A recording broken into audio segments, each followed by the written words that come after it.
அம்பேத்கருடைய அவருடைய பிறந்தநாள் இந்த பட்டியலின மக்களுடைய மிகப்பெரிய ஒரு எழுச்சி நாள். ஏன்னு கேட்டிங்கன்னா அவருடைய எழுச்சி தான், அவருடைய புரட்சி தான் எங்களுடைய எழுச்சி. அவர் இல்லைன்னா நாங்கள் இல்லை.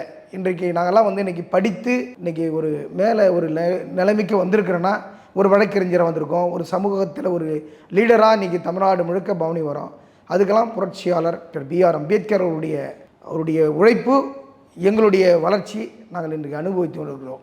அவர் போட்ட விதை தான், அவர் போட்ட விதை தான். இன்றைக்கு நாங்களாம் பல மக்களுக்கு நாங்களாம் பல கருத்துக்களை சொல்கிறோம், பல புரட்சிகளை செய்து வரோன்னா புரட்சியாளர் அம்பேத்கர் கண்ட கனவை நாங்கள் நினைவாக்கின்னு வரோம். இல்லை, அவர் அந்த கனவு கண்ட அந்த சமூகம் அப்படிங்கிறது இருக்கு இல்லையா, இப்போ அது 100% ஃபுல்ஃபில் ஆகலைன்ற ஒரு சுச்சுவேஷன் இருக்குது. ஏன்னா நிறைய பட்டியலின மக்களுக்கான பிரச்சனைகள் ஒரு பக்கம் நடந்துட்டு தான் இருக்குது. அப்போது அவர் கனவு கண்ட அந்த சமூகம் ஒரு எந்த நிலை, இன்னும் எத்தனை நாள் ஆகும் அது உருவாகிறதுக்கு? இப்போ இருக்கிற பிரச்சனைகள்லாம் என்ன இருக்குதுன்னு நினைக்கிறீங்க பட்டியலின மக்களுக்கு? அவர் கண்ட கனவு இன்னமும் நிறைவேறலை.